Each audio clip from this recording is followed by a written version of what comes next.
Michigan Central Station has been a staple of the Detroit community for decades, and in the past number of years, the train station has been out of commission, wasting away in Corktown. Over the past number of weeks, we were fortunate enough to catch up with some people from the Ford Motor Company who have worked on site to see what's happening with the Michigan Central Station. Here's what we found out. I'm Rob Armstrong. I'm the senior architect for Ford Motor Company.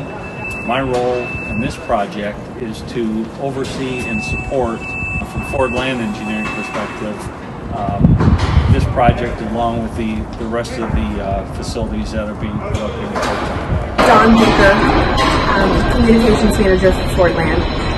Tell us why Ford chose Corktown, that financial district. So the Ford family has a connection to Cork Island. And so Corktown, when the family came here to the States, this is where they originally settled. And so Mr. Ford would drive past the train station pretty much every day, and he would always see it and say, wow, I wish that building could be restored to something. Can you talk to us about the campus and what you guys are envisioning for the campus? We've got, there'll be 4 buildings. We have about 220 people currently at the corner of Michigan Avenue and Rosa Parks, occupying an old hosiery factory. Ultimately, by 2022, have this building, the book depository building, and another brand new building we call the Brass Factory. The floor down here is 100,000 square feet. We expect for all this to be public space, always, so people can come in and out of the train station. We envision back here, because of all the great natural light, farmers markets, pop-up shops, maybe like an art exhibit, but this will be one of the open spaces. Where you can walk down that ramp and walk up the stairs to the train platform. So you'll be on your train there. Men's waiting room, similar to the women's waiting room, within there in the corner.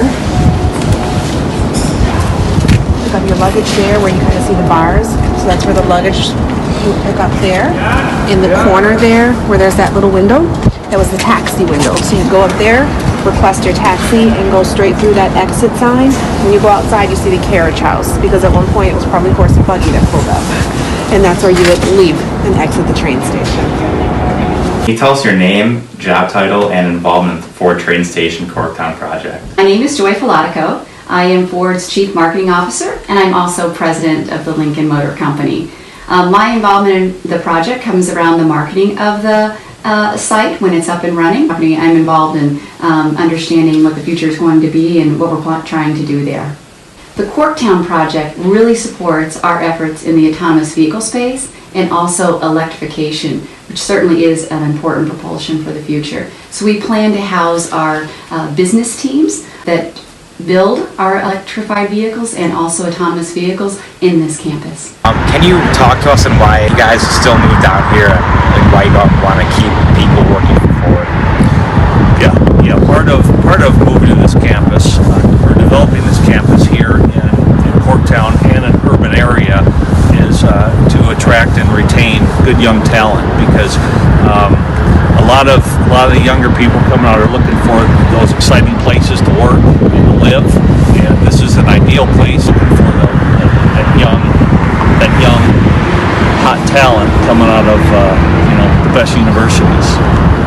We want them to come to a vibrant area, and this place will do that. What challenges or struggles you may have been through? The fact that the building's been exposed to the weather for 30 years, it's really been weather damaged, and it's really noticeable at the upper levels. We've got like the 13th and 12th floors really have severe weather damage to the structure. So a lot of that will be replaced. As you go further down the building, the degradation isn't as bad. There's a lot more things that will be salvageable. Surprisingly though, most of the masonry on the building is in very good shape. A lot of the terracotta details at the cornice and areas out there will need to be repaired and replaced. A lot of the connection systems have been corroded, so the stone out there will have to be taken off, new connection fabricated, and the stone be cleaned, put back on that can be salvaged. The rest of the stuff will be either new stuff made or the old stuff repaired and cleaned. I one of the biggest challenges was at the beginning when the Ford Motor Company, along with Bill Ford, were negotiating the purchase of the property. It was a big decision for the company to make to take on such a very large project. But the team did it because they felt it really is going to accelerate the vision for Ford Motor Company. You mentioned that Ford had a vision for the project with the train station. Can you expand on that vision? I think the vision, as I mentioned, is about helping us deliver smart vehicles in a smart world and to become the most trusted company. So how does that train station do that for us, and how does this project help?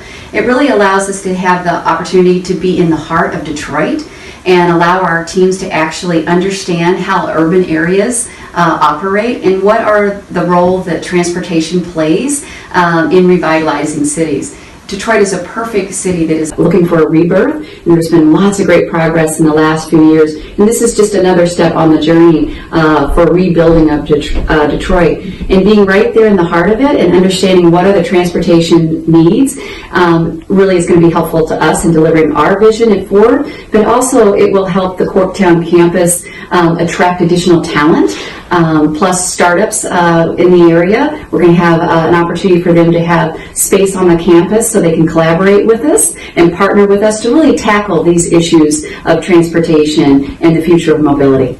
Can you tell me what they're doing to help the community while renovating the train station? Ford is really trying to support the community during this renovation and construction transition.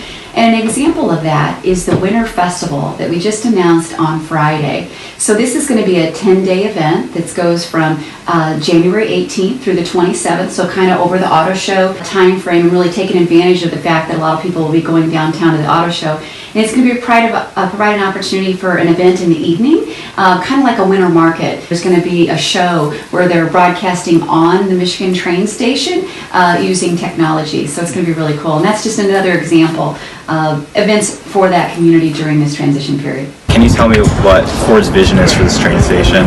It's really to bring it back to its original luster from 1913. Open to the main level, the first floor to the public. It'll be public space. Can you explain why the building is so big in stature? Well, it was the original design. What's interesting though is the top 5 floors have never been occupied since the building was built in 1913. They were never finished. They were always vacant. Up to the 7th floor, there's corridors. There are offices up there. So the corridor walls are still present in those floors, but yeah, the top 5 floors are empty, completely vacant, never been occupied or finished. By 2022, Ford envisions a fully renovated Michigan Central Station and Corktown campus. Over 5,000 jobs will have been created, revitalizing Detroit and the autonomous vehicle sector.